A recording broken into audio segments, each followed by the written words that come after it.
Á árum seinni heimsstyrjaldarinnar var Hvalfjörður iðandi af lífi og á tímabili var hann þéttsetinn flutningaskipum og herskipum.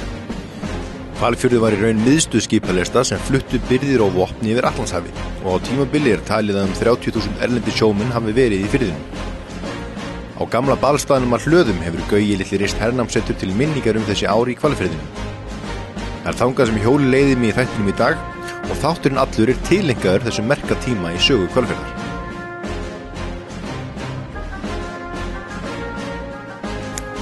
Sæll Gauji. Sæll. Velkomin að hlæ. Takk fyrir. Hvernig stendur að ég finni hérna í Hvalfirði? Hér reynir maður bara að skemmta sér og hafa gaman, sko. Já. Og hérna, ég leigði hlaði fyrir 2 árum síðan og hér erum við með tjaldsvæði og sundlaug og veislusal og hernámssetur og hvaðina, sko. En hefur þú ekki mestmegnis verið í leikmyndagerð og viðburðarstjórnun og þannig? En eftir hruna þá flyst ég hérna í Hvalfjörðinn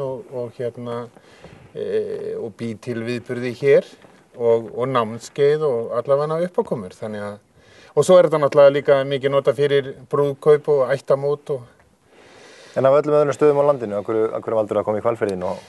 Hvalfjörðurinn hefur nú alltaf verið minn uppáhaldsstaður. Þetta er náttúrulega náttúruperla, þetta er rétt hjá Reykjavík. Það er stutt í bæinn, þú ert 40 mínútur hingað upp yfir. Ef þú fer í fílu og lappar heim og ég hef engar áhyggjur af þér. Og þannig að, já, þetta er svona, ég var búinn að flytja mig sko í Álafossskvosina í Mosó. Og þetta var svona, já, þetta var svona skrefinu lengra. Já, þú fer alltaf fjær og fjær. Já, ekki það að ég sé á leiðinu á Akureyri. Nei. En ég læt hér við sitja, sko. Ég er svona að vera hérna eitthvað. Já. Og hvað ertu að búa til hérna inni? Það er náttúrulega, sko, ég er náttúrulega með svona starfsmannaveislur og hér eru ættamótum helgar yfir sumartíman. Það er náttúrulega jólahlaðborð og árshátíðir og þorrablót og villibráð og allt það, sko. En svona öllu jöfnu þá erum við líka með, sko, þetta safn sem segir sögu Hvalfjarðar á hernámsárunum 1940-45 sem er mjög merk og skemmtileg saga og ég meina sjónin sögur ríkari. Ég held að þú þurfum bara að koma og kíkja inn og ég get svona aðeins lappa í gegnum það með þér, sko. Og núna til dæmis erum við komin inn í andirið og hér á þessum vegg þá erum við svolítið að segja sögu hernámsins sjálfs. Það er að segja þegar Bretar koma annars vegar og hér er sem sagt á fyrsta degi þá er þetta svona dreifiritt sem er hent út úr flugvél. Svolítið skemmtilega orða því að þetta er svona þýtt úr ensku yfir á íslensku og svona pínu korni en ofsalega skemmtilegt. Það er að boða komu sín og segjast vera vinveittir. Já. Vinveittir og þetta tæki bara mjög stuttan tíma vonandi. Og þetta er svona, hefur ekki alveg ef ég hefði verið uppi á þessum tíma þá hefði ég þótt þetta pínu dónalegt, sko. Svona alltaf því dónalegt. En eru sem sagt annars vegar þegar Bretar koma og hins vegar þegar Bandaríkjamenn koma. Bandaríkjamenn koma eftir Bretum og hér er til dæmis Breti sem tekur á móti Bandaríkjamanni til dæmis. Og síðan er þetta bara svo Churchill sjálfur. Og það er til, sko, vindlingurinn er til úr sá sem var húsvörður í Alþingishúsinu, að hann hirti vindilinn af Churchill, þannig að hann er til og á hann ennþá og ég vil fá hann á safnið. Nema, mér finnst þessar ljósmyndir svo óðbóðslega skemmtilegar, það segja svo mikla sögu þess fólk sem var að koma. Sjáuð öll svifbrigðin á þessum dátum, sko, þú veist. Já, þeir veit ekkert í hverju þetta er. Hvar erum við staddir, sko, þú veist, hvar í helvítin erum við? Já, þeir hafa kannski verið jafn hissa á að sjá Íslandi eins og við Íslendingar að sjá þá. Ég er voða smeykur það. Já. Og þið sjáu náttúrulega hvað þetta hefur verið mikil bylting, bæði skipafloti, faratæki og svo búnaður. Og við sjáum náttúrulega innar að þá þá erum við með hérna ljósmyndir sem ég finnst alltaf gaman að segja frá eins og svona mannlífsmyndir og þetta eru myndir sem þeir taka sjálfir en þeir taka það mjög þröngt því að þeir megi ekki sýna neitt víðara. Megi ekki sýna hvar þeir eru? Nei, þeir megi ekki sýna hvar þeir eru. Þannig að þetta eru svona pínu close-up. Svo þegar við komum hérna inn á pallinn að þá erum við svolítið að sjá óveður í Hvalfirði. Það gera hérna nokkrir kvellir á ári og þetta er það sem þeir hafa þurft að glíma við. Þeir mistu bæði skip og flugvílar hérna fuku af flugmiðskipum og þetta er svona hluti af því hér sko. Því að hér sérðu síðan út á fjörðinn en hérna getur svona látið hugan reika með þú býður eftir að komast á klósetti. Þetta er óveður í Hvalfirði. Já.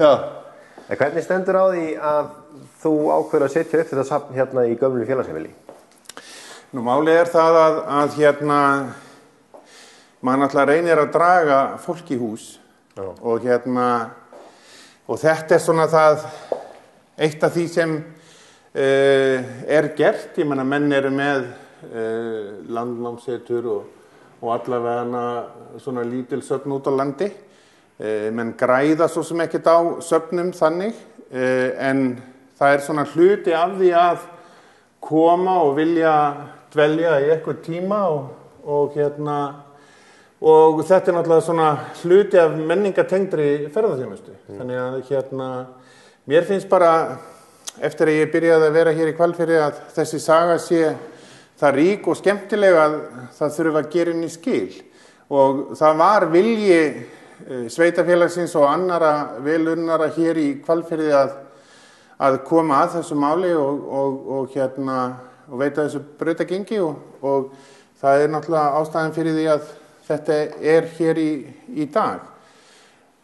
Plús það að ég átti nokkra muni og húsgögn og annað slíkt og í gegnum svona leikmyndabransana þá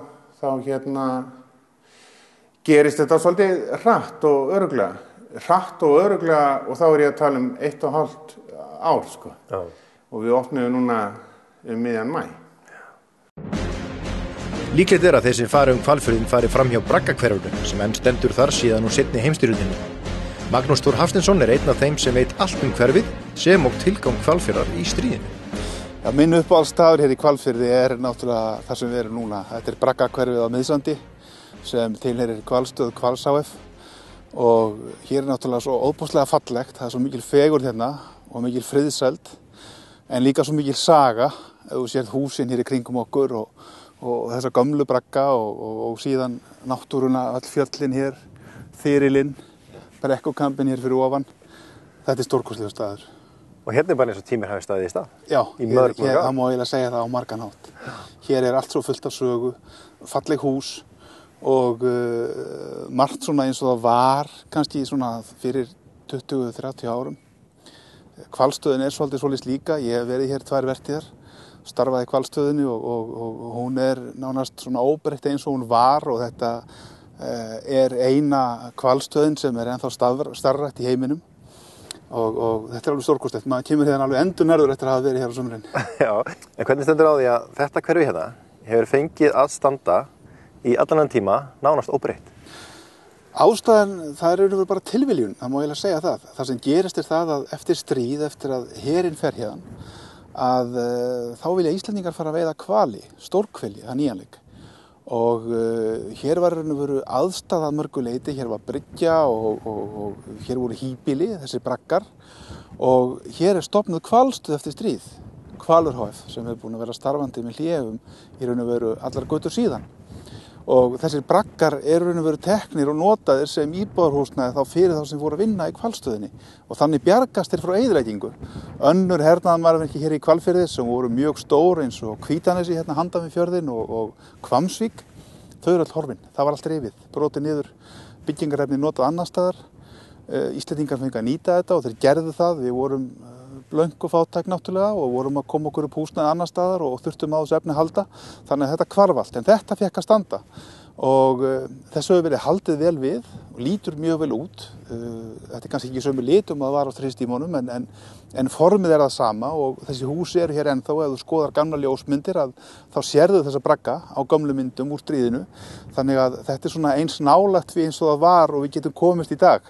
Og það ekki, þetta eina standandi braggahverfið enn á Íslandi? Jú, það má segja það. Það má segja það að þetta sé það eina sem eftir stendur og segir okkur raun og veru enn þann dag í dag á margan hátt hvernig þessi híbýli voru.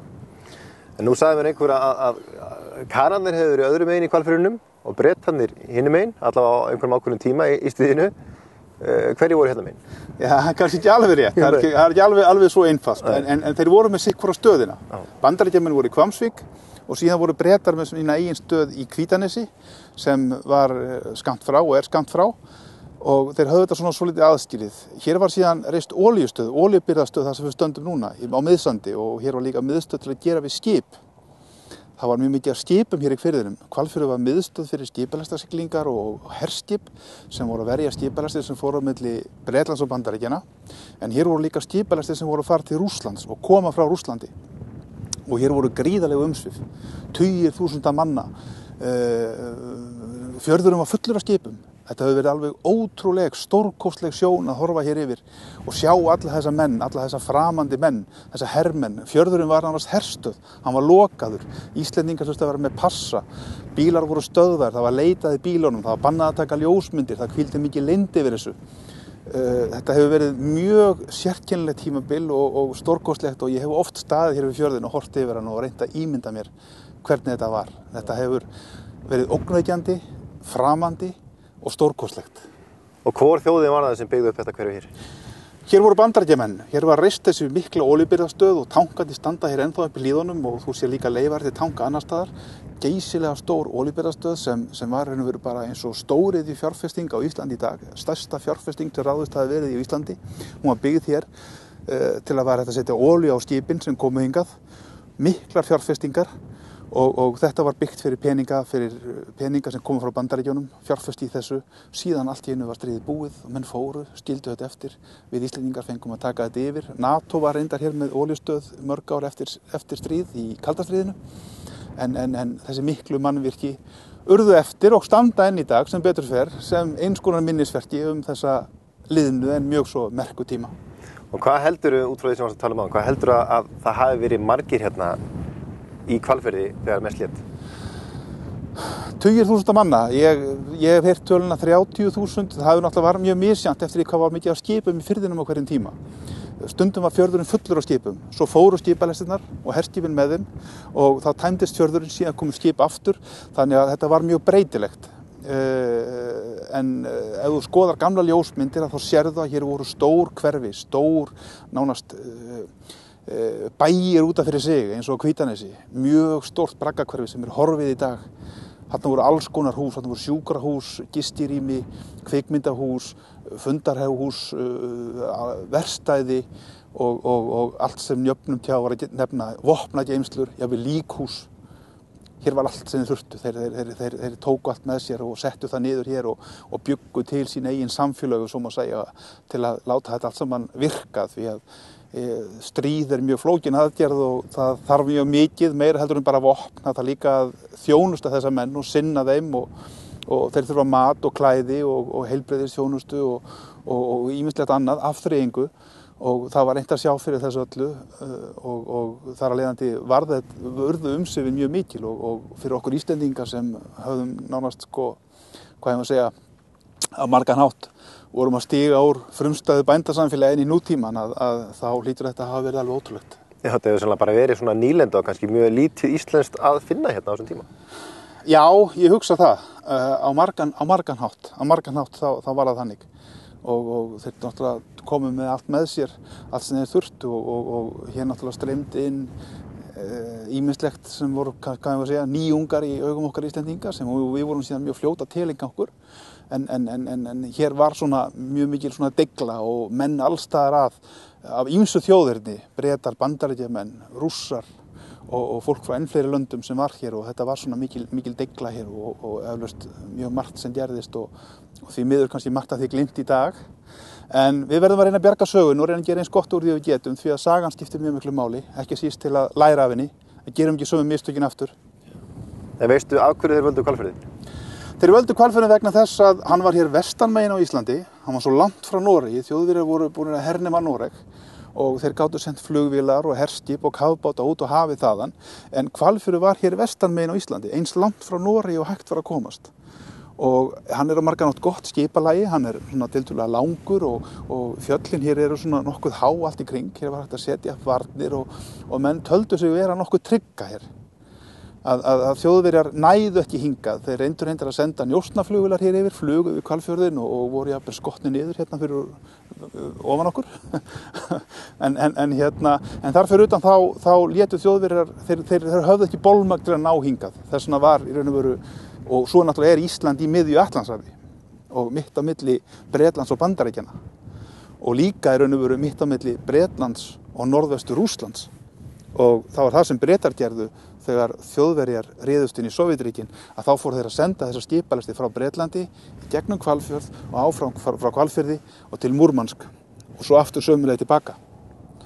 Og þar var Hvalfjörðurinn algjört lykilatriði til að það verður bara framkvæmanlegt því að menn þurftu að hafa þetta næði, þetta skjól hér til að geta safnað þessu öllu saman, til að geta skipulagt sig, til að hafa hér fastan punkt, til að geta þjónusta skipin og annað þar fram til göttunum, þannig að þetta skiptir mjög miklu máli.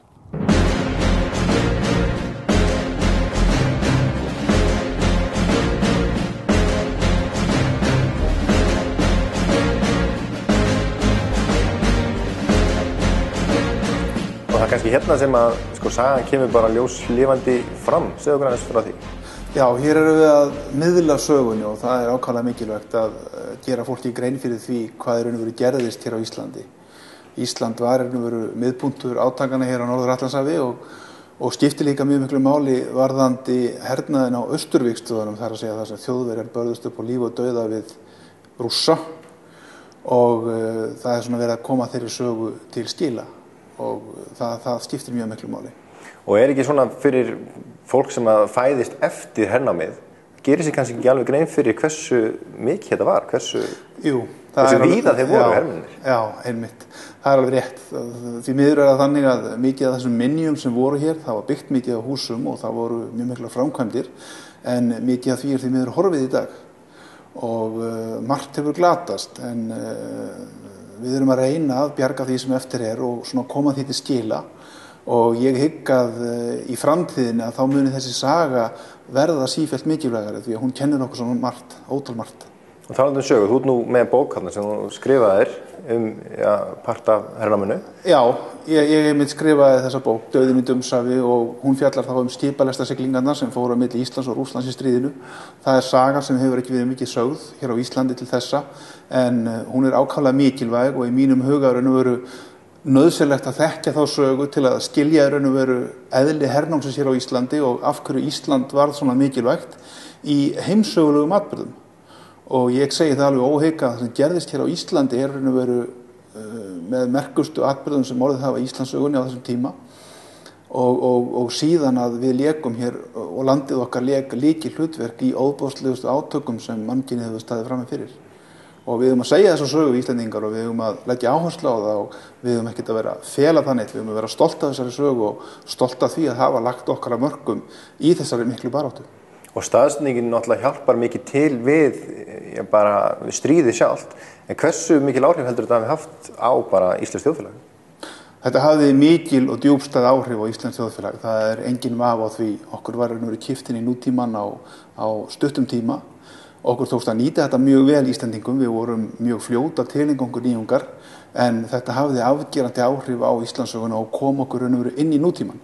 En þetta hafði líka afgerandi áhrif á margan hátt á gang styrjaldarinnar því að meðal annars í þessu hernámi hér á Íslandi fólst ákveðin yfirlýsing það að þjóðir eins og Bretar, Bandaríkjamenn og Rússar ætluðu að standa saman gegn Þjóðverjum og þessum nasisma og fasisma og það var mjög mikilvægt á mjög krítiskum tíma í styrjöldinni þegar það var hvergi útsýn það í raun og veru hvor myndi sigra og hvor myndi bíða lægri hlut.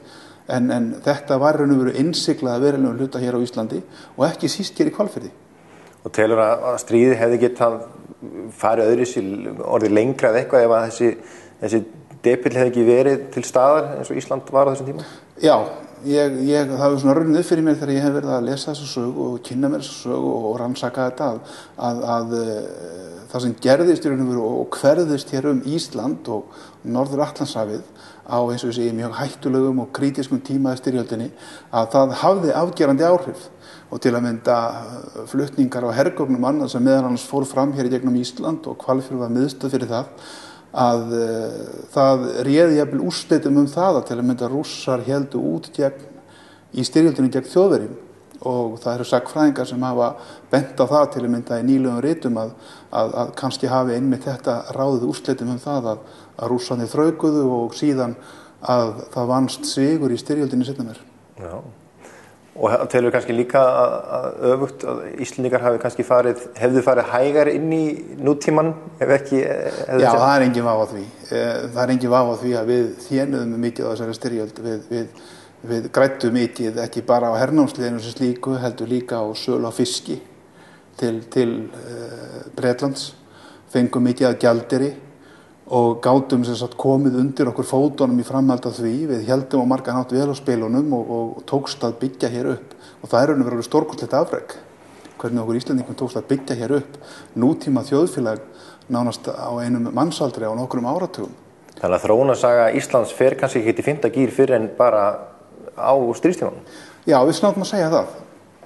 Það verða þarna mjög ákveðin þáttaskil í sögunni og þetta er eitthvað sem við eigum að leggja miklu meira áherslu á og hér í Hvalfirðinum er mikil saga, margir staðir sem segja okkur einmitt frá þessu og það er fyllilega komið tími til að sú saga verði sögð, hún verði rifjuð upp. Ekki bara til að minnast þess sem við sjálf græddum á þessu, heldur líka til að minnast þeirra sem fórnuðu öllu til þess að í raun og veru við getum haft áfram þetta frelsi sem við höfum notið og lifað í raun og veru við þá þjóðfélagsskipan sem við höfum kosið, þessa lýðræðisskipan sem skiptir svo miklu máli fyrir okkur hér á Vesturlöndum. Þannig að þú telur kannski þetta safn hérna sé bara mjög mikilvægur hlekkur í að koma stórum part af Íslandssögunni til skila?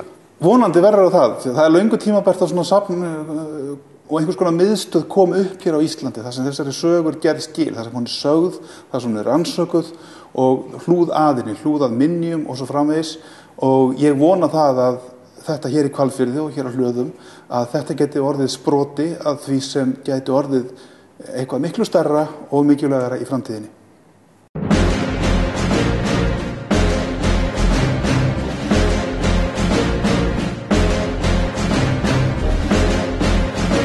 Þegar ég hef verið að skoða núna þessar ljósmyndir allar að þá skilja þessar dömur voða vel, sko. Því að þú veist, þetta eru fallegir, ungir drengir, sérstaklega Amerikanarnir segja konurnar mér, þær koma til mín og segja mér sögur. Þeir voru svo kurteisir og miklir herramenn. Bretar voru það síður, segja þeir. Og Íslendingar voru alltaf bara durgar. Já. Já, svona í samanburði við það þá voru við pínu molbúa svona durga eitthvað. Þannig að sko ég skil alveg að Íslendingarnir á þessum tíma karlmennirnir hafi verið fúlir en dömurnar yndislega. Skemmtilegu tími fyrir þær, sko. En það eru margir sem muna eftir þessum stað sem sko miklum sveitaballa stað, sko. Þannig að þessi staður hefur mikla sögu þannig og þegar ég hef verið að tala við menna þá rifja þeir upp hlaðir, einmitt, brotin klósett, brotin handleggur, fótbrot, innbrot, þú veist, það er svona mikið sukk og svínari, en mikil gleði sem þá glampar í augum manna.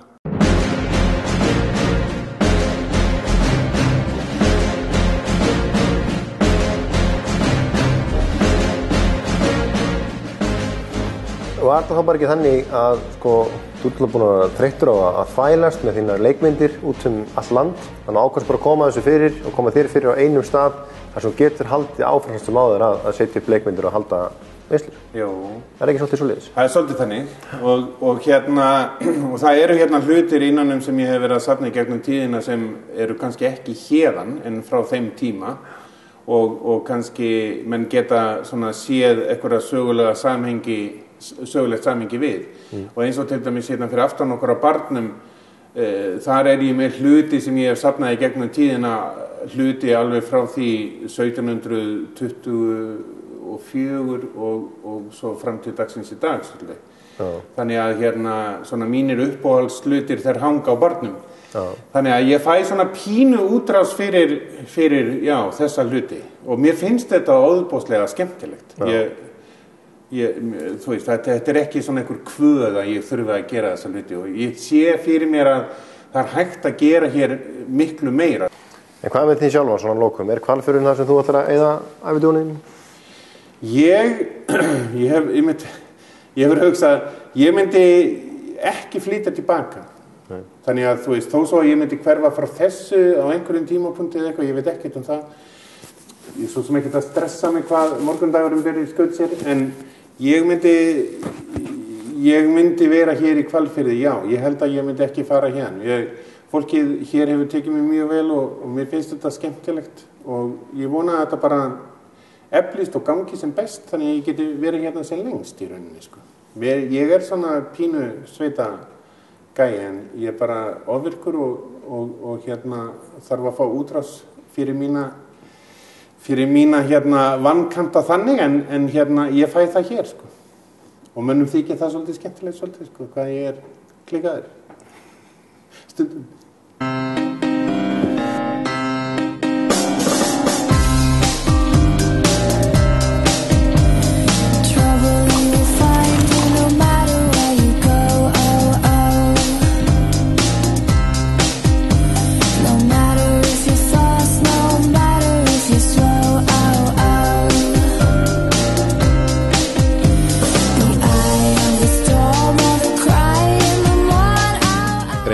Getið að missa ekki af næsta þætti á flakki því þá hjólum við yfir í Kjósarhluta Hvalfjarðar á Álfaslóðir í gömlu símstöðinni í fjöruferð og endum svo í matarsmökkun á Bjarteyjarsandi. En fjórir fyrir þig í Hvalfirði.